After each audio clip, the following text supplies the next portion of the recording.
From the Mutual Studios in Washington, I'm Fulton Lewis, and that's the top of the news as it looks from here.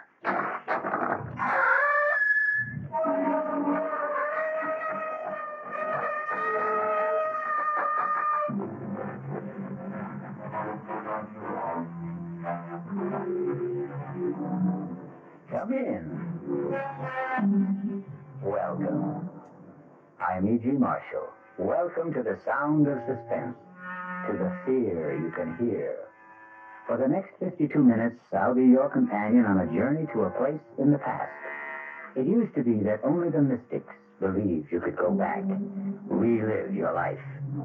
But didn't so eminent a scientist as Albert Einstein say that the past, the present, and the future are all intermingled somehow? Then why should we question a gentleman named Spencer Chadwick, who is asking a very vital question? Inspector, do you believe a person can do it again? Do what again? Go back. Where?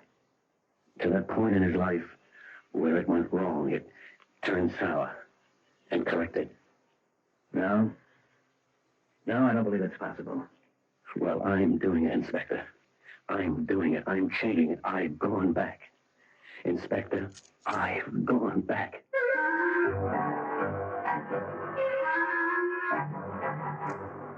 Our mystery drama, You Can Die Again, was especially written by Sam Dan and stars Richard Mulligan. I'll be back shortly with Act One.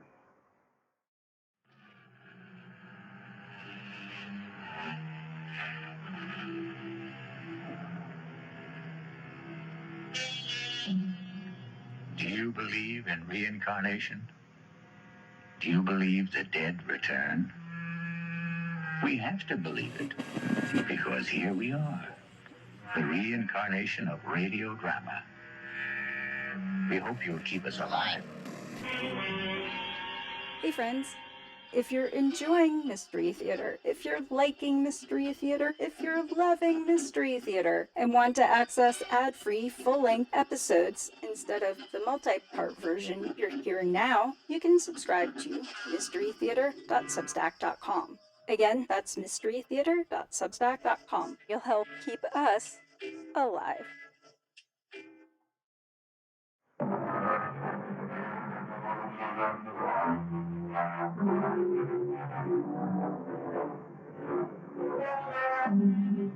This evening, we're concerned with bright young men.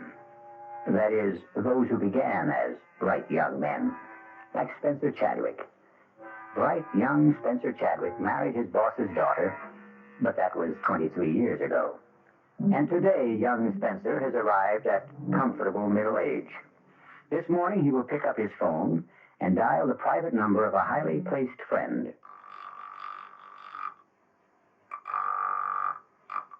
Chief Inspector Faraday's office, Sergeant Melrose speaking. Sergeant, this is Spencer Chadwick. Good morning, Mr. Chadwick. Connect you right away. Spence, I hope you're not calling to cancel our golf date. No, Martin. I'm calling to tell you I murdered my wife. I won't believe it, Spence. I can't believe it. Marty, look at her.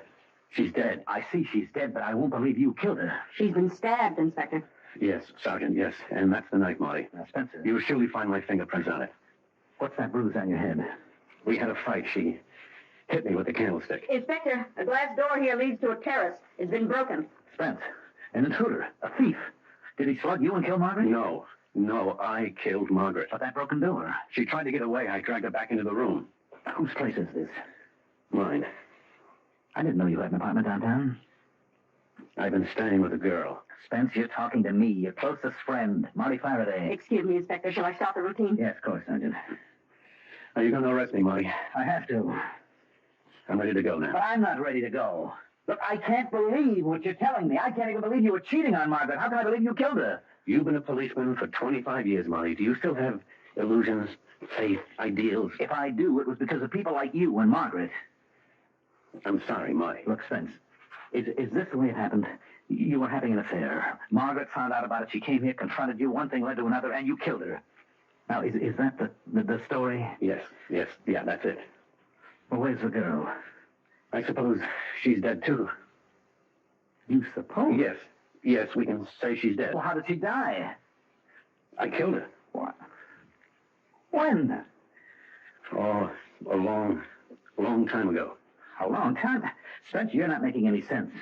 How could you have killed her a long time ago if Margaret confronted the two of you here today? I don't know. I don't know. Now, just arrest me, and don't ask me any more questions. I have to ask, Spence. I can't accept what you're telling me. Now think. How could you have killed her a long time ago? Or did she kill me? Spence, please, tell me what happened. It doesn't matter. I want to help you, Spence. I'm your friend. You know that. You won't believe me. Try me. Just try me. It's even hard for me to believe it. But it's true. Spence, sit down, will you? Will you just sit down and try to pull things together? Tell me what happened. What happened? It started one morning. It was 3 months ago. I came downstairs. Margaret was at the breakfast table.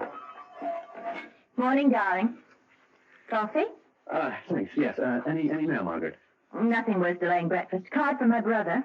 Where is he now? He had to put in for repairs at Pago Pago. That's Pango. When is he coming home? Oh, next year, maybe. Or the year after, when he gets bored or tired or needs money or decides to get a new girlfriend or another boat.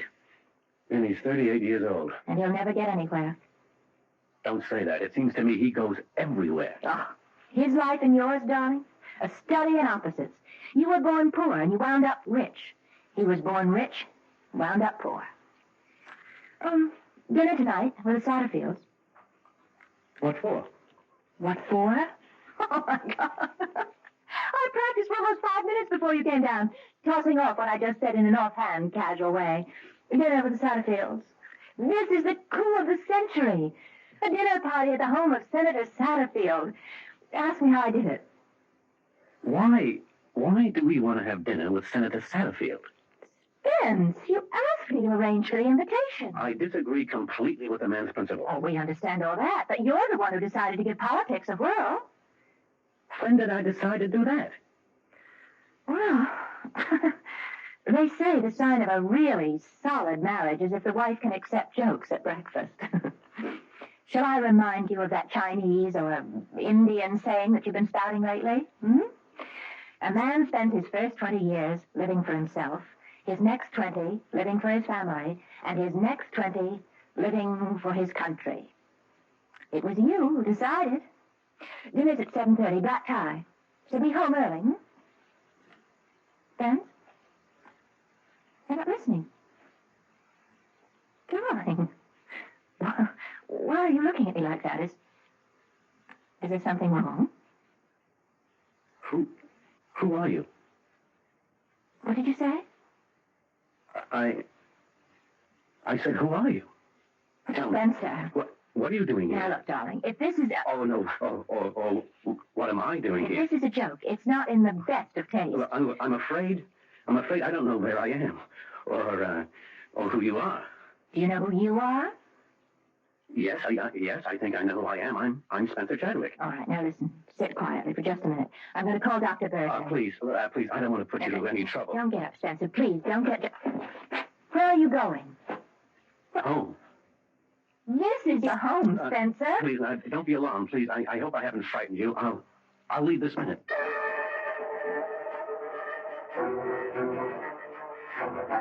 You mean that after 23 years of marriage, you look at your wife one morning and you don't know who she is? Yes, Martin. All right. You walked out of the house. Now, where did you go? I hailed a cab. Now, where to, pal? I don't know. It's all right. Have us nothing where we're going. Just answer this. Where do you want me to take you? Just drive. Okay, you're the doctor. What do you think? The Redskins got any kind of chance this year? All right, let's try politics. You think Satterfield's going to run again? Well, as my old man would have put it, he wasn't exactly vaccinated with a phonograph needed. Driver, why are you headed north? Well, you said to The drive. Chadwick building is down on Jefferson Square. I distinctly told you You to take... distinctly told me nothing. What would I be doing in your cab at 9 o'clock in the morning if I didn't intend to go to my office? Yes, sir.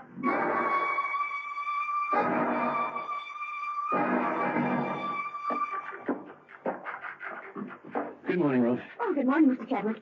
There's a Dr. Berger sitting in your office. Dr. Berger. Yes, Dr. Berger. Come in here, Spence. I don't have all day. Well, come in and shut the door. May I remind you that this is my office? 15 minutes ago, I received a call from Margaret. Margaret? Is she all right? About you. Me? I thought it important enough for me to stop off here on my way downtown. Hold out your wrist. Wait, why did Margaret call you? She told me about that little episode. What little episode? You don't remember saying certain things? Paul, please, what is this all about? Pulse seems to be a little fast. What am I supposed to have said to Margaret? I want you to report to the hospital right now. You can't just walk into my office and tell me to report to the hospital. Who says I can't? But what's the matter with me? I don't know. That's why I'm putting you into the hospital. What did Margaret tell you? That you didn't know who she was. Well, how can I not know who she was? Have you had moments when you didn't know people, or you didn't know where you were, or what you were doing there? Well, certainly not. Now, level with me, Spencer. Listen, those things, they happen sometimes to everybody. How often do they happen to you? Well, The incident with Margaret, was it the only one? Well, Spencer, I'll see you at the hospital in 30 minutes.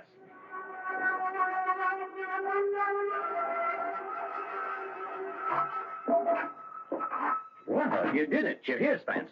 of course I'm here. I won't keep you an hour longer than necessary. Probably get you out by the end of the day. Paul, you do what's necessary. That's a good attitude.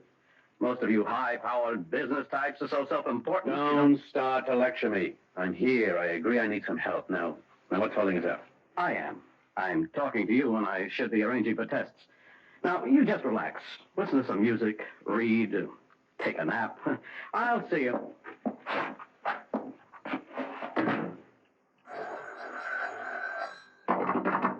Hello?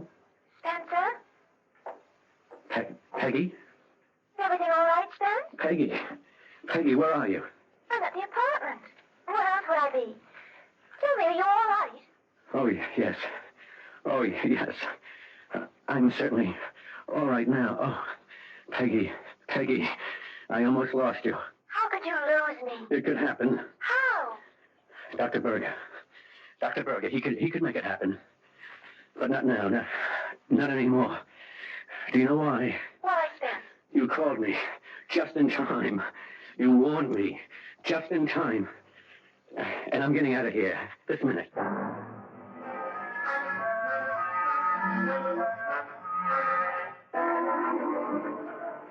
Mr. Chadwick, Yes, Ruth? aren't you supposed to be at the hospital? I'm not supposed to be anywhere except in my office during the business day. Oh, yes, sir. This Dr. Berger, he's been calling just about every 5 minutes. And your wife. Shall I get them for you? No, I left Dr. Berger a note saying I changed my mind about the necessity for what we were discussing. Now, tell him I have nothing to add. Oh, yes, sir. Oh, yeah, call my wife and remind her we have a dinner date with Senator Satterfield. And no calls. No calls. I don't want to talk to anyone. Yes, sir. Except a young lady. She'll call herself Peggy.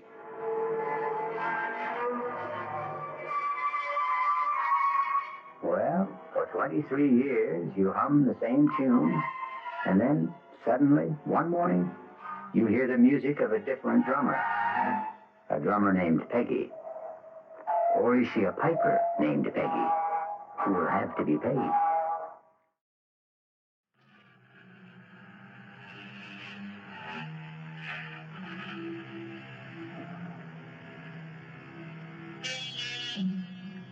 Do you believe in reincarnation? Do you believe the dead return? We have to believe it, because here we are, the reincarnation of radio drama. We hope you'll keep us alive. Hey friends, if you're enjoying Mystery Theater, if you're liking Mystery Theater, if you're loving Mystery Theater, and want to access ad-free full-length episodes instead of the multi-part version you're hearing now, you can subscribe to mysterytheater.substack.com. Again, that's mysterytheater.substack.com. You'll help keep us alive. Come back tomorrow for Act 2.